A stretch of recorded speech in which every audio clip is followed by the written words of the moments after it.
Ẹ káalẹ́ o, ẹ̀yin ọmọ ìyá mi, ẹ̀yin ọmọ Yorùbá,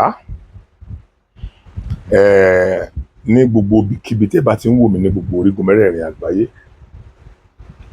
Ẹ ṣé gan, mo dúpẹ́ lọ́wọ́ yín pẹ̀lú compliment yín lórí last video mi. Ojú ò ní tì yín. Yorùbá náà ti sọ pé tí eégún ẹni bá máa jó, orí máa ń yá atọ́kùn, àti pàápàá jùlọ pé kú iṣẹ́ ó máa ń mú orí iṣẹ́ yá. Ojú ò ní tì yín. Ẹ dákun torí Ọlọ́run, ọ̀rọ̀ yóò ní pọ̀ torí mo ní àwọn nǹkan kan kéékèèké tí mo fẹ́ fi hàn yín. Ṣé rí, mo ń ṣàkíyèsí nǹkan kan tí mo fẹ́ bẹ̀ wá lórí, pàápàá jùlọ àwa sọ̀rọ̀sọ̀rọ̀. Ọlọ́run ò ní jẹ́ ká sí ọ̀rọ̀ sọ. Ṣé ẹ mọ̀ pé lẹ́yìn tó ré kọjá lọ, a ti lo agídí títí láti kó àwọn ọmọ Yorùbá wọlé.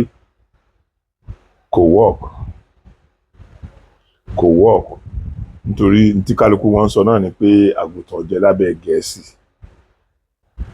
Ṣùgbọ́n ẹ dákun torí Ọlọ́run, mo fẹ́ kẹ́ ẹ wo ọ̀nà tí ọmọ Yorùbá gbà dìde lórí ọ̀rọ̀ Èkó.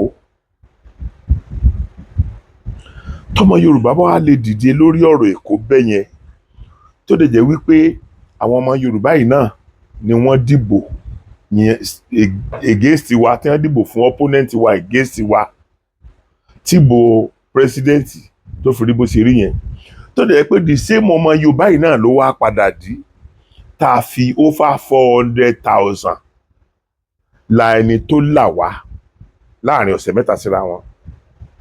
Ó túmọ̀ sí pé ọ̀rọ̀ tútù a máa yọ obì lápò, ṣùgbọ́n ọ̀rọ̀ líle ọfà ló máa ń yọ. Àwa sọ̀rọ̀sọ̀rọ̀ ni mo fẹ́ kọ́kọ́ ké sí. Nínú ìwà, nínú ọ̀rọ̀, nínú ìṣe wa, ẹ má jẹ́ kọjá wa látún ẹ má jẹ́ ó jẹ́ pé àwa ni wọ́n ó tún rí dá lẹ́bi lọ́tẹ̀ yìí. Torí ipa kékeré kọ́ la kó nínú bí gbogbo ẹ̀ náà ṣe dàrú ńgbà yẹn. Ipa kékeré kọ́ la kó, including myself. Mi ò yọra mi sílẹ̀ o, gbogbo àwa sọ̀rọ̀sọ̀rọ̀ ni mò ń bá wí o. Ipa kékeré kọ́ la kó o, torí àwa la jẹ́ mouthpiece fún nǹkan tá a la gbé dání. So àwa náà ti wá believe pé gbogbo nǹkan la lè sọ. Mọ́sù tó bá ti jẹ́ wípé ìgbà tá à ń sọ ó ń dùn máwọn kan nú, wọ́n ń fún wa lówó. A kì í sábà rántí pé bó ṣe ń dùn máwọn kan nú yẹn, bẹ́ẹ̀ nínú àwọn kan ń bàjẹ́. Inú àwọn tó ń bàjẹ́ yẹn wọ́n máa jọ́ta wa lọ láéláé ni. Àwọn tó ń dunnú sí lè máa jọ́rẹ̀ẹ́ wa. Ṣùgbọ́n ọjọ́ tí àwọn tó ń dunnú sí ni tán náà bá gàgà, tí wọ́n bá jàjà ronú, wọ́n á rí i pé àwọn eléyìí gangan ni wọ́n ń kó àkùdé bá wa.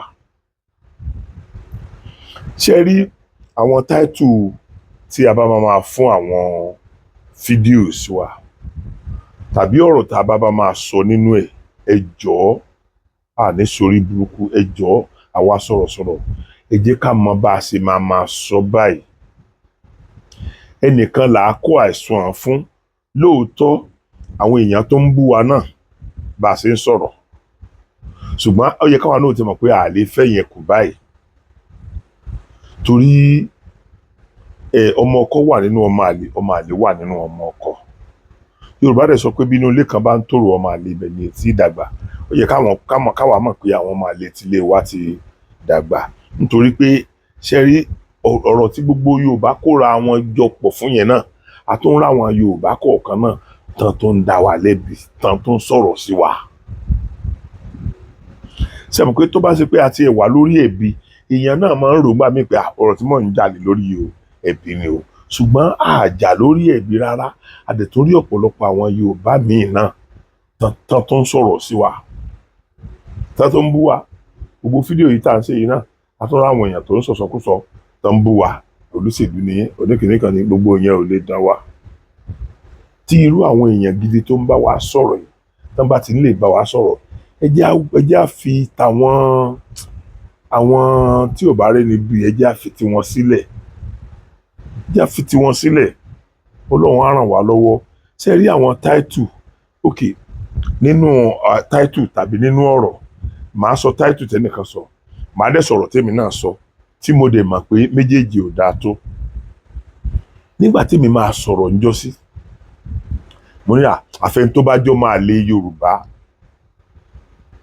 ni ò ní ṣe nǹkan kan. Ó dàbí ẹni pé ọ̀rọ̀ yẹn kò dáa kéèyàn sọ bẹ́ẹ̀ yẹn. Mo lè sọ bẹ́tà mo lè sọ ọ̀rọ̀ yẹn bẹ́tà tí ó dẹ̀ ní the same meaning. Torí pé àwọn tí mo pè ní ọmọ àlè yẹn náà nínú àwa tá a jọjọ́ ọmọ Yorùbá yìí náà ni. Ẹni tí n bá dẹ̀ ti pè lọ́mọ àlè mo ti bú nìyẹn. Òun náà dẹ̀ ní fojú rere wo tí n bá ń ṣe kò ní contribute positively lórí tí mo bá ń sọ.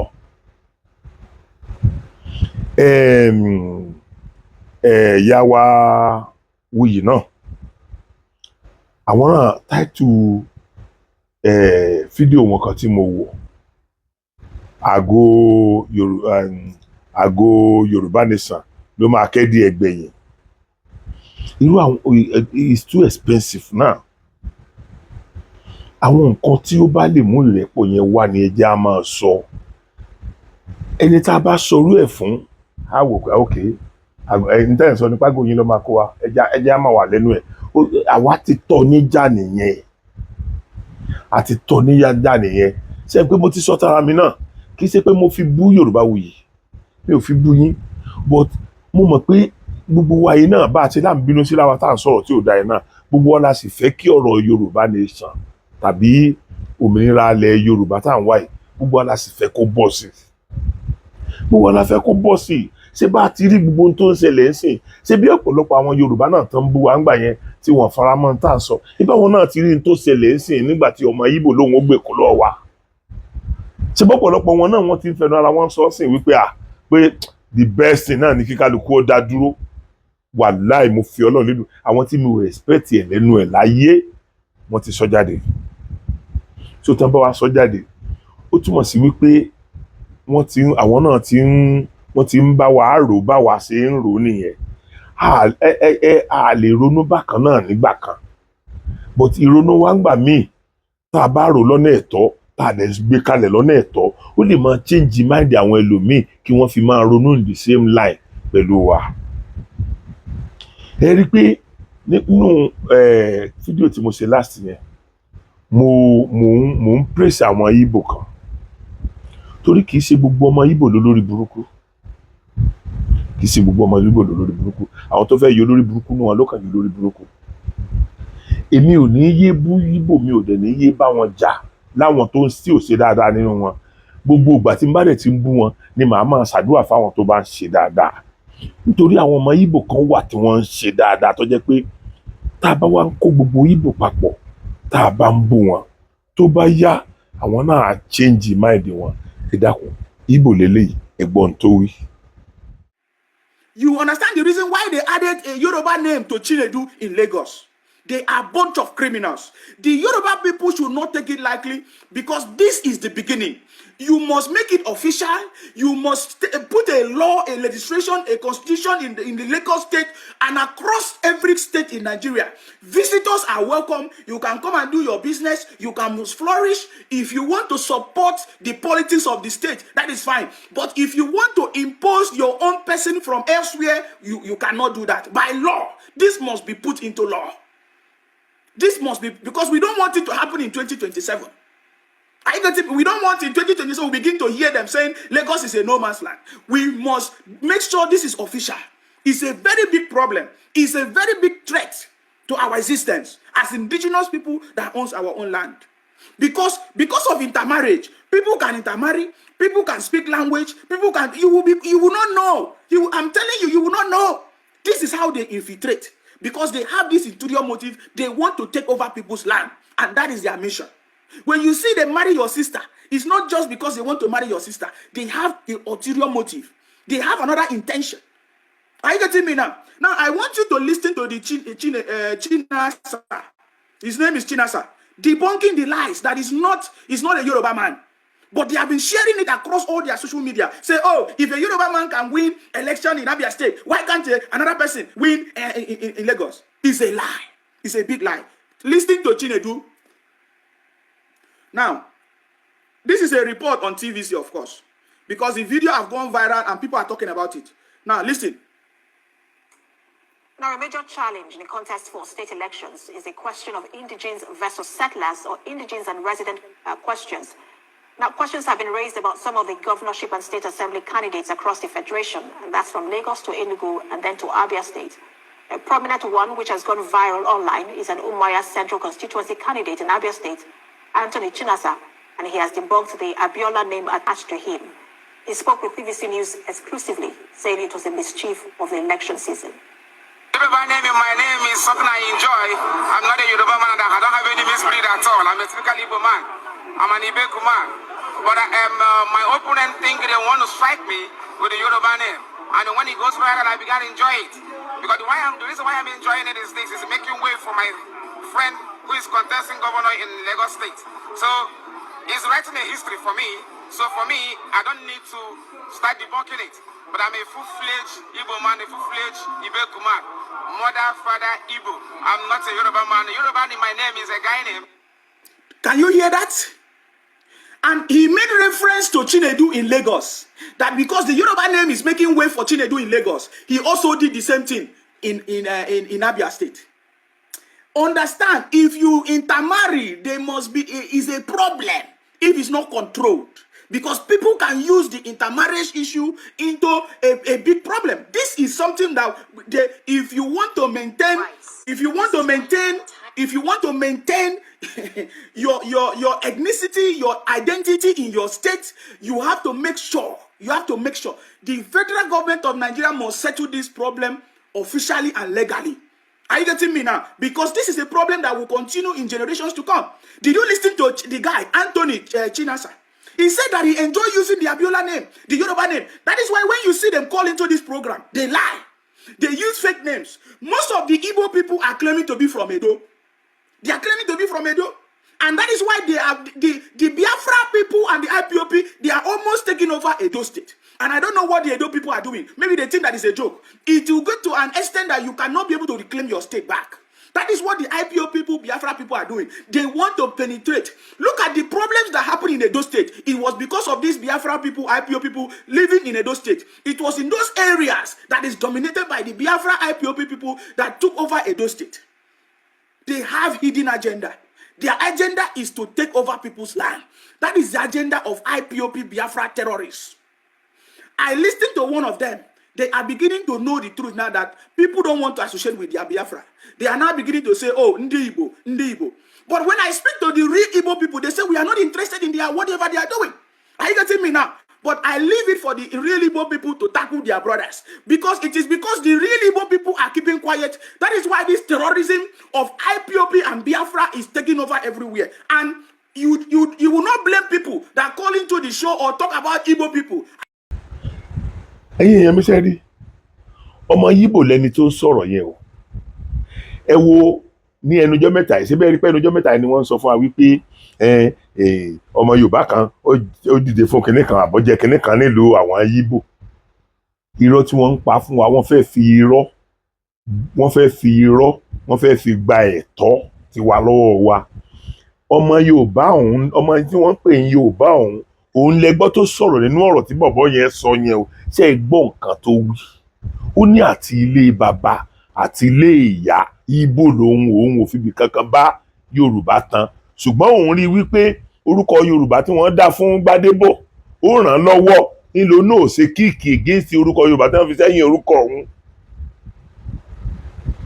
ó túmọ̀ sí pé àwa náà fẹ́ máa lò ó sìn láti fìyà jẹ ara wa.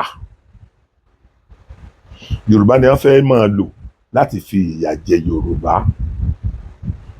Ṣé rí gone are the days tó jẹ́ wípé àmọ́ ọmọ ọkọ nínú ọmọ àlè ṣùgbọ́n Ọlọ́run ti fi àwọn èèyàn kọ̀ọ̀kan hàn wá nínú àwọn ọmọ Yorùbá tó wá jẹ́ wípé gbogbo wa náà ọmọ Yorùbá la pè wọ́n lọ́kàn ara wa ṣùgbọ́n nítorí ìwà tí wọ́n ń hù ó mú ká wádìí wọn àwa discover wípé ẹsẹ̀ kan eruku ẹsẹ̀ kan ọ̀dà ni wọ́n omi á jẹ́ Ìgbò ní ìyá ẹ̀, omi á jẹ́ Yorùbá ní ìyá ẹ̀, Ìgbò ní bàbá ẹ̀. Ṣùgbọ́n níjọ́ títí àwọn ọmọ Ìgbò tí ò dá bá gùn wọ́n, ẹ rí i pé mo sọ pé àwọn Ìgbò tó dá wà o, ṣùgbọ́n níjọ́ tí àwọn Ìgbò tí ò dá tó bá gùn wọ́n, ẹ rí i pé ọ̀rọ̀ orí burúkú ni máa ń jáde lẹ́nu wọn. Ṣé ẹ mọ̀ pé ó pẹ́ tí bàbá Ọbásanjọ́ ti ń fi búrẹ́dì kó wa lómi ọbẹ̀ tí ń pèrè lọ́mọ Yorùbá fún wa. Bẹ́ẹ̀ náà bàbá yín kan ní Afẹ́nifẹ́re táwọn náà ní tí Òbí ọba wọlé Nàìjíríà máa skátà. Bàbá kí àgbàlagbà tó pèrè lọ́mọ Yorùbá ṣé ẹ lè gbọ́rù yẹn lẹ́nu ọmọ Yorùbá. Àwọn náà àti gbọ́ ń pa àtàn wọn, àti gbọ́ pé ẹsẹ̀ kan eruku ẹsẹ̀ kan ọ̀dà ni àwọn náà. Ó ti pẹ́ tí Ọbásanjọ́ ti ń balẹ̀ ayé ara rẹ̀ jẹ́ bọ̀ láì ṣàwà. Àwọn èèyàn tó dẹ̀ mọ̀ tán wọ́n ti máa ń sọ fún wa ti pé nítorí pé Yorùbá ti ń fura sí pé gbogbo ibi tá a bá yà sí bàbá Ọbásanjọ́ kì í yà síbẹ̀. Ẹ gbọ́rọ̀ tí ẹni sọ nípa Ọbásanjọ́. In 1976, there was what is called Western Nigerian Marketing Board, which was particularly promoting cocoa farmers. This marketing board was abolished. Let me tell you one beautiful thing this marketing board did. You see, surround cocoa farmers here, under the regional government we had, Awolowo ma fún wọn ní farm implements, ó ma fún wọn ní seedlings, ó ma kó tractor fún wọn, ó ma kó oríṣiríṣi fún wọn, ó tún fún wọn ní ilé ọ̀fẹ́. Gbogbo oúnjẹ tí Yorùbá ń jẹ pátápátá under regional government, èrú wà tó wà lókè Ògùn, part of Oyo state, nothing ṣe oúnjẹ yẹn. We had farm settlement. Yorùbá ò ever rely lórí Hausa ká tó jẹun. Sórí 1951-52 ni Awolowo ti ń lo wind farm tó ń fi winds generate electricity ní Èrúwà, ibẹ̀ ló kọ́ farm settlement fún Yorùbá fún ibi tí wọ́n fi ń produce oúnjẹ tí Yorùbá jẹ. Gbogbo ẹ̀ la Ọbásanjọ́ gbà lọ́wọ́ Yorùbá. I'm talking about the cocoa marketing board. Nǹkan tí Awolowo ṣe under the cocoa marketing board ni pé sórí ìgbà tí cocoa jẹ́ bóyá bí 15 naira per kilogram ní international market, Awolowo through the cocoa marketing board ó máa ra cocoa yẹn lọ́wọ́ àwọn cocoa farmers wa. Ó fún wọn nílé ọ̀fẹ́, ó fún wọn ní farm implement ọ̀fẹ́, seedling ọ̀fẹ́. A wá ra cocoa yẹn ní 12 naira. A wá ta 12 naira yẹn, a wá ta ní international market ní 15 naira. So the Western Nigeria again 3 naira. Àwọn cocoa farmer tó nílé ọ̀fẹ́, tó ní sí farm implement ọ̀fẹ́, wọ́n again àwọn cocoa farmers yẹn make owó, òun la fi ń túnlẹ̀ Yorùbá ṣe. Nígbà yẹn owó kòkó lọ́ṣun, owó kòkó lóǹdó, owó kòkó lẹ́kìtì la fi kọ́ industrial estate sẹ́kọ̀ọ́, Àpápá, Ìlúpéjú industrial estate, Olúyọ̀lé nìbàdàn industrial estate. Owó kòkó àwọn Yorùbá tó wà lẹ́kìtì, tó wà lóǹdó, tó wà lọ́ṣun la fi kọ́. So tí Awolowo bá rí pé price kòkó ti fall ní international market, say from 15 naira to 10 naira, ó máa ìra kòkó yẹn lọ́wọ́ àwọn cocoa farmers wa, ó ì máa rà ní 12 naira. Kò ní rà ní international price because ó fẹ́ jẹ́ kí àwọn cocoa farmer yẹn wà sustainable. Nǹkan tó máa wá ṣe ni pé ó máa wá keep èyí tó ti rà yẹn, ó máa fi sí storage tí international market price kòkó máa fi increase. Nǹkan tí cocoa marketing board ń ṣe nìyẹn. Nǹkan tá yí àwọn àgbẹ̀ wa fi dá nìyẹn. Nǹkan tá fi ní cocoa house nìyẹn. Nǹkan tá fi ní Liberty Stadium nìyẹn. Nǹkan tá fi ní WNTV station nìyẹn. Nǹkan tá fi ṣe free education nìyẹn. Owó kòkó ni Ọbásanjọ́ target ó abolish cocoa marketing board. Ó fẹ́ báyé Yorùbá jẹ́. Ọlọ́run Lédùmarè, Ọlọ́run tó lọ lọ́jọ́ èní, ó máa báyé máa yẹn jẹ́ ni. Máa yẹn ò ní ṣàǹfààní fúnra rẹ̀. Because we had a generation that is study gbogbo báyé Yorùbá ti bàjẹ́, and if a change course of history. So this man is the enemy within.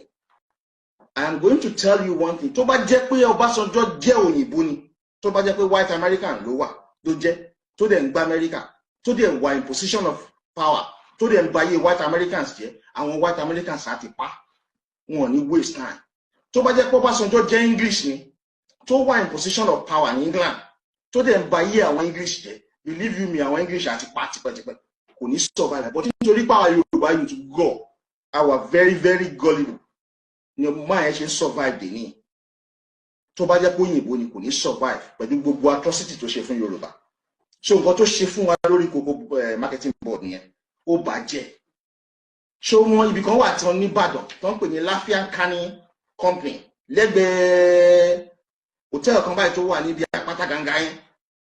Ibi tí wọ́n ti ń produce gbogbo juice town mu nìyẹn in the 50s, 60s. Ọbásanjọ́ báyé gbogbo ẹ̀jẹ̀. Cement tí Yorùbá ń ṣe ewékòrò, Ọbásanjọ́ ta fáwọn Gàmbàrí. Ó ta fáwọn Gàmbàrí nǹkan tí Awólọ́wọ̀ ṣe.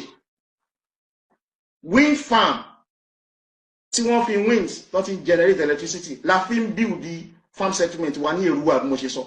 Nígbà tó Ọbásanjọ́ padà wá ní second time tó di civilian president. Nígbà yẹn ló fún contract Andrew Young l'Amẹ́ríkà Blackman ló fún contract kó wá máa ṣe wind farm. Nǹkan tó Ọbásanjọ́ tí Awólọ́wọ̀ ti ń ṣe láti 1950s. Nǹkan tí Yorùbá fi ń generate electricity láti 1950s. Tó Ọbásanjọ́ gbà lọ́wọ́ wa tó bàjẹ́. Ayé máa ní ẹ ò lè ẹ́ bàdá. Ṣé rí ẹ̀yin èèyàn mi? Iṣẹ́ rí àwọn nǹkan tí mo fẹ́ pe àkíyèsí wa sí pọ̀. This time around kì í ṣe ẹnu ọmọ Yorùbá láti máa gbọ́ àìdá ọmọ Yorùbá mọ́. Ẹni tí ò bá dá nínú wa tó bá ṣe ẹni tí ò dá ẹ jẹ́ ká bá wí direct bóun là ń bá wí, because kéèyàn hùwà tí ò dá yẹn kò sínú elédè tí ò sí.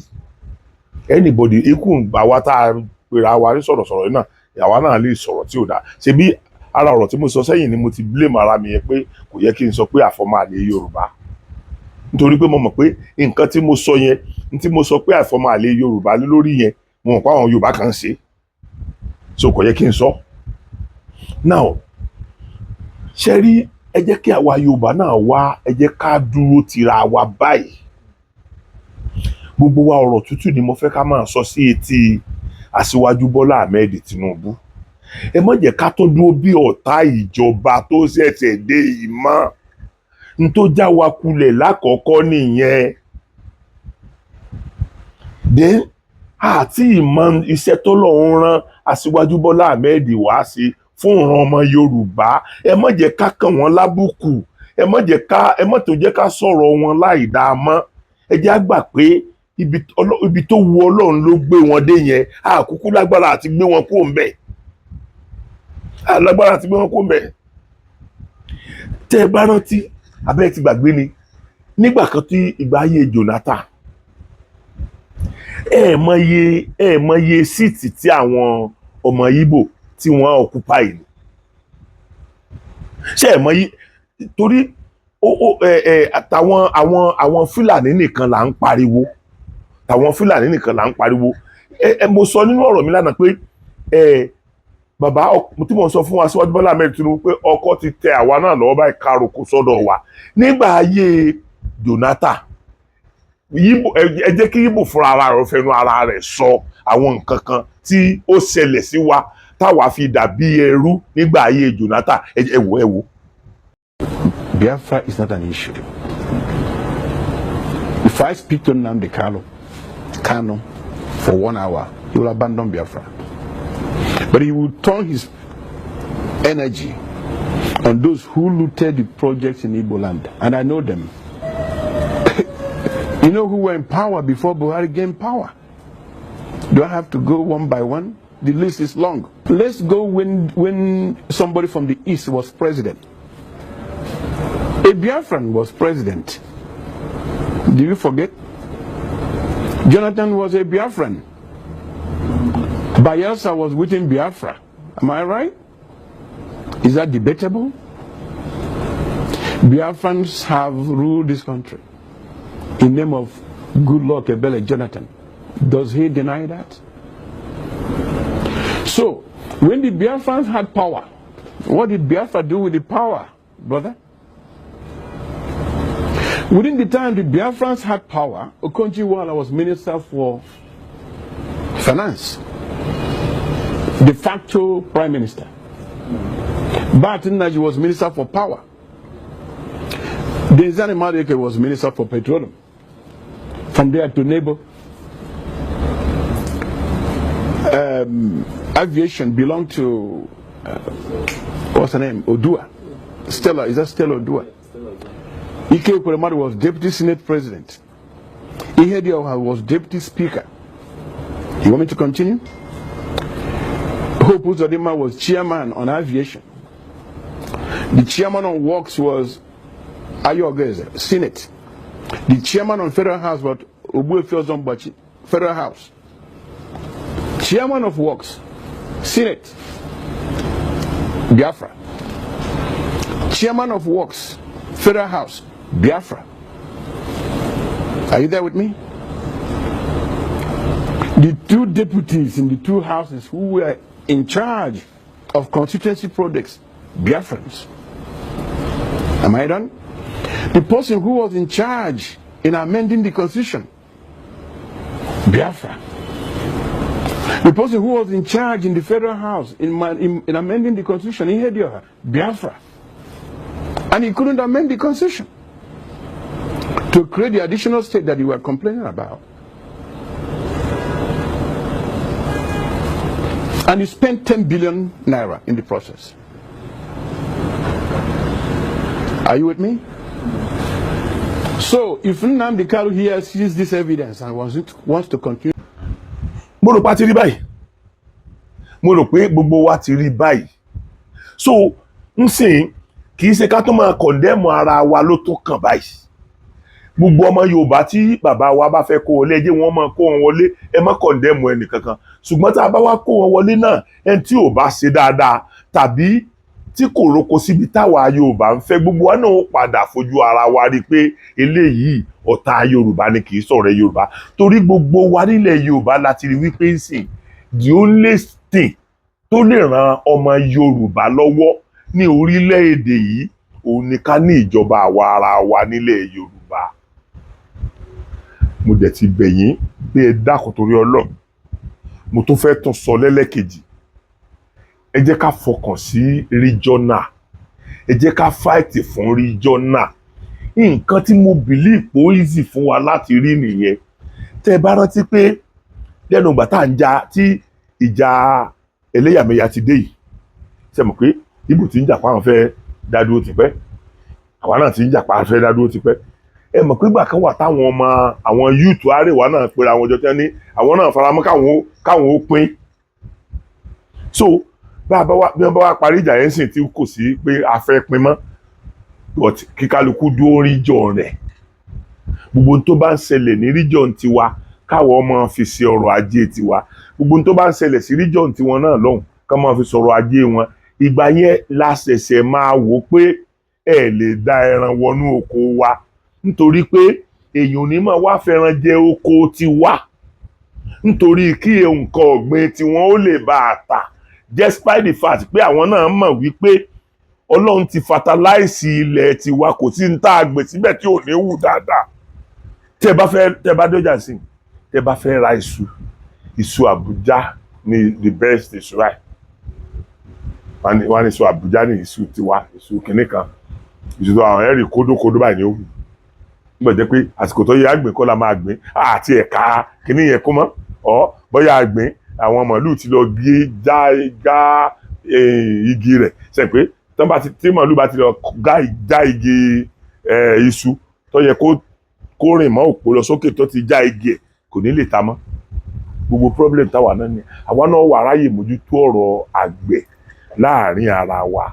Mo fi Ọlọ́run Lédùmarè búra tó bá jẹ́ àgbẹ̀ ata tàǹtàṣé nǹkan iṣu ìní ọmọ Yorùbá dojúkọ bí ò ṣe sí kòkó púpọ̀ mọ́ yìí. Àwọn tó ń sí kòkó sì wà pẹ̀lú wọn náà kí wọ́n tó máa bá wa ṣe ọ̀pọ̀lọpọ̀ nǹkan kí region wá kí wọ́n wá ọjà fún, kí wọ́n wá báyà fún láti òkè òkun tí ó jẹ́ pé a máa kó jọ àwọn máa wá kó lódindi, a máa rí owó tó tówó. Ta ló sọ fún mi pé àwọn ọmọ Yorùbá, ta ló sọ fún mi pé a ní tètè mékè? Ẹ dákun torí Ọlọ́run mo bẹ̀ yín. Ẹ má jẹ́ ká búyàn báyìí torí Ọlọ́run. Ọ̀rọ̀ tá a bá máa sọ tó máa dàbí èébú pé àwọn kan là ń ta sí, ẹ jẹ́ ká jìnnà sí báyìí. Ìmọ̀ Yorùbá ti ń ṣọ̀kan lọ́wọ́lọ́wọ́ báyìí. Gbogbo àwọn tí kì í bá wa sọ̀rọ̀ ká dá dúró làwọn náà ti ń sọ nísìn àdẹ̀ lè pariwo kádádó yẹn púpọ̀ nísìn nítorí wípé bàbá wa ló kù lórí oyè ó máa túmọ̀ sí pé bàbá wa tó dórí oyè là ń dìtẹ̀ mọ́ ni ilẹ̀ fi rí pé mi ń fi ọ̀rọ̀ fà wọ́n mọ́ra pé bàbá kì í ṣe n tá à ń sọ fún yín kì í ṣe pé a fi ń kọ̀ǹpẹ́ẹ̀lì yín bọ̀ a fi ń bá yín sọ̀rọ̀ gẹ́gẹ́ bí bàbá wa gẹ́gẹ́ bí ẹ̀gbọ́n wa gẹ́gẹ́ bí ọmọ wa nílẹ̀ Yorùbá èyí ní ewu tọmọ Yíbò yẹn sọ pé ẹ wo ipò tí ó kà sílẹ̀ tí wọ́n kó àwọn Yíbò sí ṣe rí pé ó dàbí ẹni pé kò sí Yorùbá ní Nàìjíríà mọ́ ni ṣùgbọ́n Ọlọ́run ti wá sí èsì ó ti tẹ àwa náà lọ ìkúdà ti tẹ̀ wá lọ́wọ́ àdúrà tí ká máa ṣe ni pé Aṣíwájú Bọ́lá Ahmed Tinubu Ọlọ́run ní fi ikú tó yáwọ́ pa yín Ọlọ́run ní fi àìsàn ara dè yín ẹ̀yin náà torí Ọlọ́run ẹ̀yin náà for the first time tí Yorùbá kọ́kọ́ dórí ipò yìí ẹ̀yin náà èrò kó sọ́dọ̀ Yorùbá ọmọ Yíbò lẹ gbọ́ nǹkan tí gbogbo ipò tí wọ́n dì mú ńgbà ayé Jonathan yẹn ẹ ti gbọ́pò tí wọ́n dì mú kì í dẹ̀ ṣe pé ń ṣe làwọn Yorùbá kankan ò dìbò fún Jonathan kí ló wá dé tó jẹ́ pé àwa la wà lẹ́yìn torí pé mo fẹ́ ká fura sí pé àwọn tá à ń bá àwọn Fúlàní nìkan tá à ń sọ̀rọ̀ ẹ̀ àwọn Fúlàní nìkan kọ́ ló ń fìyà jẹ wá gbogbo ẹni tí agbára bá ti wà lọ́dọ̀ ẹ̀ ni wọ́n ń lò àwa náà ti ní agbára báyìí kọ́lọ́run Olódùmarè fún wa lò èyí ọmọ Yorùbá àní fojú sọkún ara wa o Ọlọ́run ní jẹ́ ká rí aburú o àsìkò tí bàbá wa Aṣíwájú Bọ́lá Ahmed tí wọ́n dé orí oyè gbogbo nǹkan tí àwọn ọmọ Yorùbá ń agitate fún pẹ̀lú ògo Ọlọ́run yóò tẹ̀ wá lọ́wọ́ tó bá wá tó tẹ̀ wá lọ́wọ́ tán kò ní bọ́ mọ́ wa lọ́wọ́ tó bá wá tẹ̀ wá lọ́wọ́ tán Ọlọ́run ó tún wá fún wa ní sùúrù tí òfin ní jẹ́ pàtó wa máa dojú ìjà kọra wa ńgbà tó bá kó àwa ara wa nìkan n tí mo tún ní kí n súré sọ fún wa lálẹ́ yìí nìyẹn ojú ò ní tì wá kò kí gbogbo yín pé ojú ò fẹ́ra kù o.